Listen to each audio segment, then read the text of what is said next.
ಇಲ್ಲಿ ನಾನು ವಿಶೇಷವಾಗಿ ನೆನಪು ಮಾಡ್ಕೊಳ್ಳೋದು ನಾಗೇಂದ್ರ ಸರ್ನ.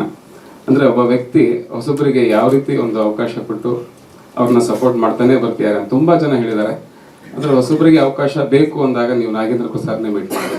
ಅಂದರೆ ಬೆನ್ನು ತಡ್ತಾರೆ, ಅದು ಕಥೆಯಿಂದ ಇರ್ಬೋದು, ಯಾವುದೇ ರೀತಿ ಇರ್ಬೋದು.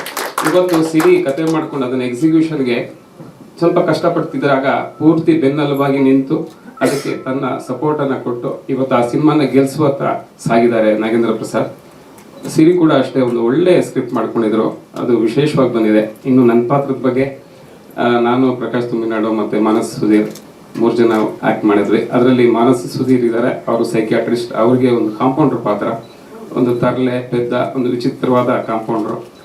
ನಾನು ಹೇಳಿದ ಕೆಲವು ಸತಿ ಸರಿ ಆಗುತ್ತೆ, ಕೆಲವು ಸತಿ ತಪ್ಪಾಗುತ್ತೆ. ಆ ಮೆಡಿಕಲ್ ವ್ಯಾಲ್ಯೂಸ್ ಇಟ್ಕೊಂಡು ಮಾತಾಡ್ತಾ ಇರ್ತೀನಿ. ಅದು ಅಲ್ಲಿ ಕತೆಗೆ ಒಂದು ತಮಾಷೆ ಕಾಣುತ್ತೆ, ಆ ಥರದ್ದೊಂದು ಪಾತ್ರ. ಜೊತೆಗೆ ಪ್ರಕಾಶ್ ತುಮ್ಮಿನಾಡು ಒಂದು ಎಸ್ಟೇಟ್ ಮ್ಯಾನೇಜರ್ ಪಾತ್ರ. ಅಂದರೆ ನಮ್ಮ 3 ಜನದ ಕಾಂಬಿನೇಷನ್ ವಿಶೇಷವಾಗಿ ವರ್ಕ್ ಮಾಡಿದ್ದಾರೆ. ಅದು ತುಂಬ ಖುಷಿ ಕೊಡ್ತು. ಅಂದರೆ ಇಂಡಸ್ಟ್ರಿಗೆ ಪ್ರಕಾಶ್ ತುಮ್ಮಿನಾಡು ಬೇರೆ ಅಲ್ಲ, ನಾನು ಬೇರೆ ಅಲ್ಲ, ಇಬ್ಬರು ಒಂದೇ ಅನ್ನೋ ಥರ ಒಂದಷ್ಟು ಕನ್ಫ್ಯೂಷನ್ಸ್ ಇತ್ತು. ಇಬ್ಬರು ಒಟ್ಟಿಗೆ ವರ್ಕ್ ಮಾಡುವಂಥ ಒಂದು ಅವಕಾಶ ಈ ಸಿನಿಮಾದಲ್ಲಿ ಸಿಕ್ಕಿದೆ. ಅಲ್ಲಿ ಸುಮಾರು ಜನ ಅವರಿಗೆ ಕಿರಿಕ್ಪಾಟಿ ಮೇಷ್ಟ್ರು ನೀವಲ್ವಾ ಅಂತ ಅವ್ರನ್ನ ಕೇಳ್ತಾರೆ, ಕಾಂತಾರ ರಾಂಪ ನಾನಾ ಅಂತ ನನಗೆ ಕೇಳ್ತಾರೆ. ಈ ಥರದ ಕನ್ಫ್ಯೂಷನ್ನಿಂದ ಹೊರಗೆ ಬಂದಿದ್ದೀವಿ ಈಗ. ಅವಕಾಶ ಕೊಟ್ಟಂತ ಎಲ್ಲರಿಗೂ ಧನ್ಯವಾದ. Thank you. ಸ್ವಾದಿಷ್ಟತೆಯ ಸ್ವಾದ, ತಾಜಾತನದ ಆಹ್ಲಾದ, ಉತ್ತಮ ಆರೋಗ್ಯ ಮತ್ತು ಹೆಚ್ಚಿನ ರೋಗ ನಿರೋಧಕ ಶಕ್ತಿಯ ವೃದ್ಧಿಗೆ ಈಗ ನಿಮಗೆ ಸಿಗುತ್ತಿದೆ ಉತ್ತಮ ಗುಣಮಟ್ಟದ ಪೌಷ್ಟಿಕಾಂಶ.